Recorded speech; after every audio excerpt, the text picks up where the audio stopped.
Hey guys, welcome back to my channel. उम्मीद करती हूँ आप बहुत अच्छे होंगे। काफ़ी टाइम के बाद ये फेस टू फेस वाली वीडियो बन रही है ना, क्योंकि आई वॉज लिटिल बिजी और एक आप बोल सकते हो कि एक बहुत ही बड़ा लाइफ अपडेट है। एंड लाइफ अपडेट ये है that we are moving to Canada in next 10 days। Yes, मैं सोनू और दोनों बच्चे हम जा रहे हैं कनाडा। हमारा पीआर आ गया है एक्चुअली। मैं साथ साथ वीडियोस क्लिप्स ले रही थी जो मेरा स्टेप बाय स्टेप हमारा प्रोसेस था उसका, so that you will get an idea if you are also planning to move abroad. So just go and watch this video and come to me later. Bye. So finally I'm back from my PCC process जो भी आज हुआ था। Same process होता है जैसे आपका passport बनवाते टाइम होता है। बिल्डिंग भी लकीली हमारी सेम ही थी जहाँ हम पासपोर्ट के लिए गए थे। एंड उन्होंने ज़्यादा कुछ नहीं मांगा, सिर्फ पासपोर्ट के स्टार्टिंग के 2 पेजेस एंड लास्ट के 2 पेजेस, टोटल 4 पेजेस थे। हम हालांकि करा के लेके गए थे, उसकी फ़ोटोकॉपी घर से ही करके लेके गए थे, बट दे सेड कि नहीं, क्लियर नहीं है, हमारे यहीं से कराओ, वही जो उनके फंडे होते हैं। तो वो सब वहाँ से कराया, ठीक है। सिर्फ एक ही चीज़ बार बार पूछ रहे थे कि एड्रेस सेम है ना, एंड वो हमारा सेम है ही। तो उन्होंने कुछ नहीं बोला, हमें आगे काउंटर पर भेजते गए जहाँ पर भी जाना था, और बहुत ही स्मूथली हो गया। With in 10 minutes I think हमारा सब हो गया था। कुछ आधार कार्ड, पैन कार्ड कुछ भी नहीं मांगा हम, बट फॉर सेफर साइड लेकर गए थे। एंड मेन उनके लिए बस पासपोर्ट था एंड एड्रेस, ठीक है। वही फिंगरप्रिंट्स लिए उन्होंने, सिग्नेचर लिए, फ़ोटो लिया आपका, और डेट ऑफ बर्थ जो सब होता है वही सब चेक किया। देन लास्ट में मैंने उनसे पूछा कि जो सर्टिफिकेट है वो कैसे, क्या घर पे आएगा, क्या प्रोसेस है नेक्स्ट। देन ही सेड कि मैम वेरिफिकेशन के लिए पुलिस वाला आएगा घर पे, और उसके बाद कोरियर से सर्टिफिकेट घर पहुंच जाएगा। तो जहाँ तक मुझे लग रहा है कि वही 10 to 15 days लगने वाले हैं पूरे प्रोसेस में। जब भी आपका ITA आ जाएगा, ये चीज़ सबसे पहले कराना, because this will take a time, है ना। बाकी सब तो चीज़ें आपके हाथ में ही होती है। मैरिज सर्टिफिकेट हो गया, पासपोर्ट हो गया, बर्थ सर्टिफिकेट हो गया बच्चों का एंड ऑल, है ना। सब चीज़ आपके हाथ में। मेडिकल है वो तो वहीं से रिक्वायरमेंट आएगी, तभी आप मेडिकल के लिए जाएंगे, और वो डायरेक्ट चला जाएगा आपका फिर वहीं पर उसी सेम कंट्री में। उसका जो प्रोसेस होगा वो भी मैं आपको बता दूंगी। ITA आने के बाद जो हमें पहली चीज़ करनी थी, 10 years तक की पूरी हिस्ट्री देनी थी हमें अपनी। हमारा ITA जैसे आया है 31 अगस्त 2022 को, तो 31 अगस्त 2012 से लेके 31 अगस्त 2022 तक का पूरा हिस्ट्री, योर जॉब्स, ठीक है, एंड एड्रेस चेंज अगर हुआ है तो वो भी, और उस बीच में दरमियान अगर कोई गैप आया है, चाहे वो आपकी स्टडीज़ में हो, आपकी जॉब में हो, चाहे वो एक दिन का भी गैप हो, वो नहीं आना चाहिए। नहीं आना चाहिए इन द सेंस, गैप आ गया है कोई बात नहीं है, बट आपको मेंशन करना पड़ेगा कि गैप क्यों है। जैसे मेरा गैप पहले आया था 3 to 4 months का, ठीक है। उसमें मैंने मेंशन किया कि I was preparing for my entrance exam for MED। उसके बाद 8 to 9 months फिर से 1 महीने का गैप आया, तो उसमें मैंने मेंशन किया that I am giving interviews for job, क्योंकि मेरी स्टडीज़ कंप्लीट हो गई थी and I was looking for job. तो मैंने उसमें वो मेंशन किया कि I was looking for and I was giving interviews for my job. तो ये गैप आ जाता है, कोई इशू नहीं है, बट आपको क्लियरली मेंशन करना पड़ेगा कि गैप क्यों आया, ठीक है। उसके बाद आप जॉब करते हो, आपकी सैलरी, आपके एम्प्लॉयर का नेम, एड्रेस, व्हाटएवर जो है वो पूरा आपको फिल करना होता है, ठीक है। देन ITA के बाद ये सबसे पहले काम किया हमने। सेकंड काम हमने किया है ये PCC वाला। ऑनलाइन घर पे ही फॉर्म फिल करो आप। पासपोर्ट सेवा की जो वेबसाइट है, आप वहाँ पर जाइए, वहाँ पर लिंक, वहाँ पर जाके आप क्लिक करेंगे तो PCC, वहाँ पर आपको काफ़ी ऑप्शंस मिलेंगे, but you have to apply for police clearance certificate, ठीक है। उस पर करके बहुत ही ईजी है, घर पे बैठ के आराम से किया था। अभी तक तो यही नॉलेज में है कि बच्चों का नहीं चाहिए। फर्दर अगर कुछ चेंजेस होते हैं या जो हमें नहीं पता है तो मैं आपको साथ साथ क्लियर करती रहूँगी कि क्या इशू हुआ है, ठीक है। तो फिलहाल के लिए यही है। आज मैं सारा बैंक का काम करा के आई हूँ। बेसिकली उनको क्या चाहिए था, लास्ट 3 years की बैंक स्टेटमेंट। 3 years इसलिए क्योंकि मैंने 3 years का अपना जॉब प्रोफाइल दिखाया था, एक्सपीरियंस एंड ऑल। तो 3 years की bank statement for regarding that salary, कि हाँ फेक तो नहीं है, सैलरी प्रॉपर आई है, हर मंथ आई है या नहीं है, वो सारी डिटेल्स उनको चाहिए। For that reason they want 3 years वाला बैंक स्टेटमेंट, राइट।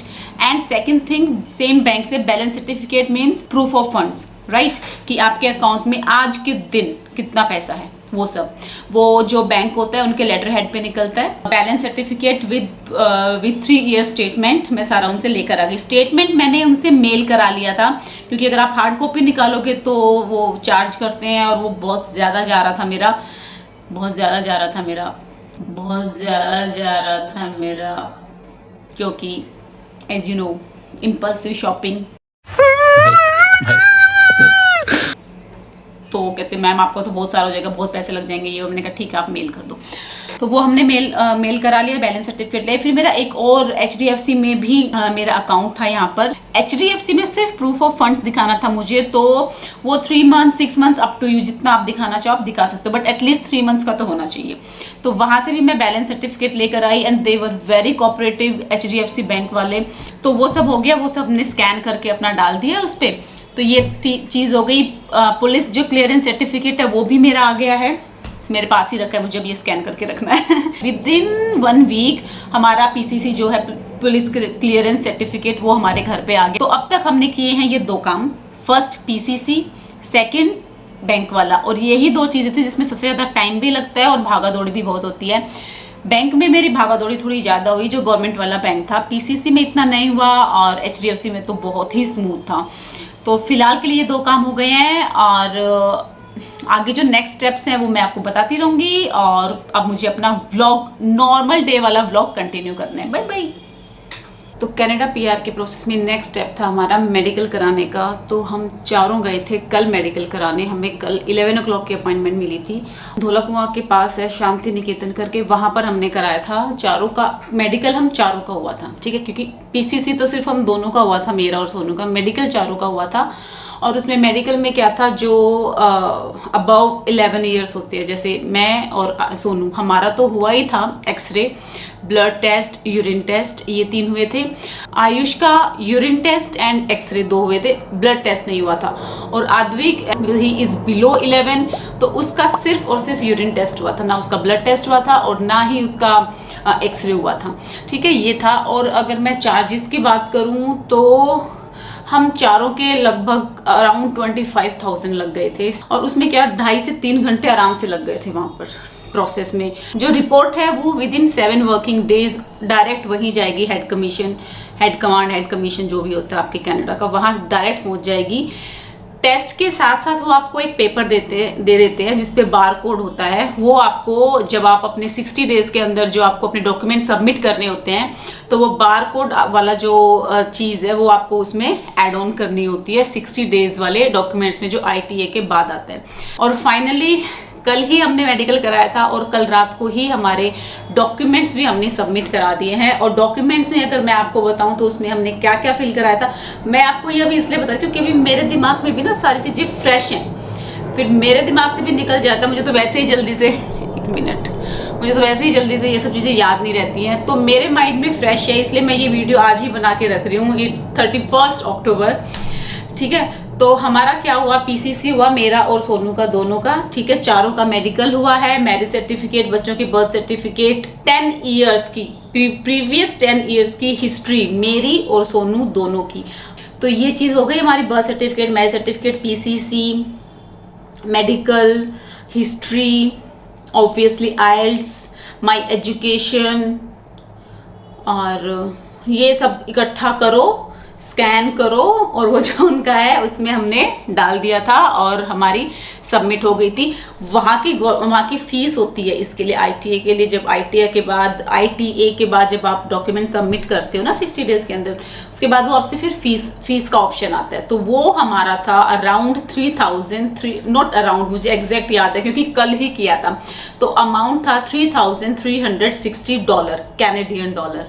तो वो हमने फीस की। और उसमें भी कभी कभी इशू आ जाता है, क्योंकि क्रेडिट कार्ड से ऑब्वियसली कर रहे थे हम, तो इंटरनेशनल ट्रांजेक्शन में इनेबल करके रख रखा था सोनू ने, बट फिर भी उसमें प्रॉब्लम आ गया था, वो OTP ही नहीं भेज रहा था, बार बार डिनाई हो रहा था। तो ये इशू भी कई बार आ जाता है, तो आप थोड़ा ध्यान रखना, ठीक है। ये चीज़ हो गई, अब सब डन हो गया। अब हमें बस वेट करना है। अब क्या होगा कि जो हमने डॉक्यूमेंट्स दिए हैं ना, वो लोग चेक करेंगे और आगे की इन्फॉर्मेशन देंगे आपको बाद में क्या होता है। ये गाइस अभी बजे हुए हैं रात के 3, और मेरे पास अभी मेल आया, PPR आ गया हमारा, और टिंग करके मेल बजी और मेरी आँख खुल गई थी, क्योंकि मैं वेट कर ही रही थी हम लोग इतने दिनों से, तो बस ऐसी नींद आती थी उसी टेंशन में। तो एकदम से आँख खुली, मैंने चेक किया तो हमारा PPR आ गया है। और मैं सोच रही हूँ सोनू को उठाऊँ या नहीं उठाऊँ। रात को 3 बजे उठा ही देते हैं, आप लोगों को भी दिखा देते हैं उनका रिएक्शन कैसा होगा, है ना। और मेरे चेहरे पे फ्लैश बहुत ज़बरदस्त पड़ रही है, इसलिए मेरी आंखें नहीं खुल रही हैं, एक तो नींद में और ऊपर से इतनी तेज इसकी लाइट है। चलो कोई बात नहीं, सोनू को उठाते हैं, लाइट ऑन कर देते हैं पहले।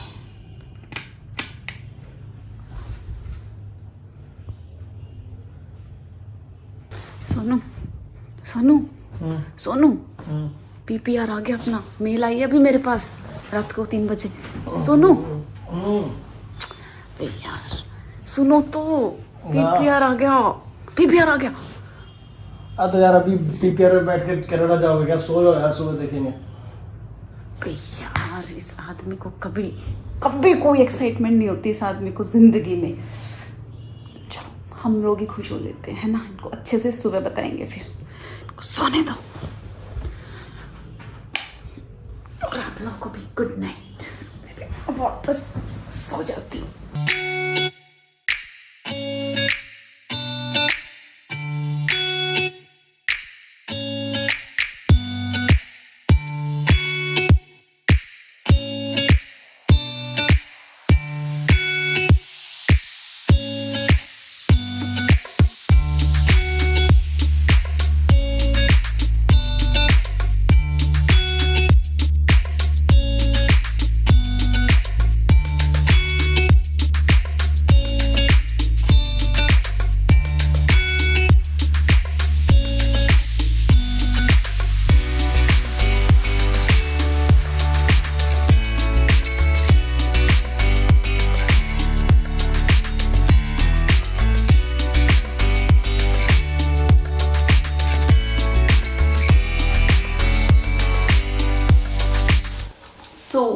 कैसी लगी ये सारी क्लिप्स जोड़ जोड़ के जो मैंने एक छोटी सी इंफॉर्मेटिव व्लॉग या वीडियो आप बोल सकते हो बनाई थी। तो नेक्स्ट 10 डेज में हम निकल जाएंगे, हमारी फ्लाइट हो गई है। Keep supporting me, I know this is a struggle वाला phase for me, my husband and for my kids also. बस अपनी दुआओं में याद रखना, अपना प्यार देते रहना एंड कमेंट्स में लिखना आपको ये बड़ी सी छोटी सी जैसी भी लाइफ अपडेट है कैसी लगी। चलिए फिर मिलते हैं अगले व्लॉग में। Stay tune for next vlog, वो बहुत ही इंटरेस्टिंग होने वाला है। तब तक अपना ध्यान रखिए, खुश रहिए and keep supporting, enjoy with your family. Bye bye.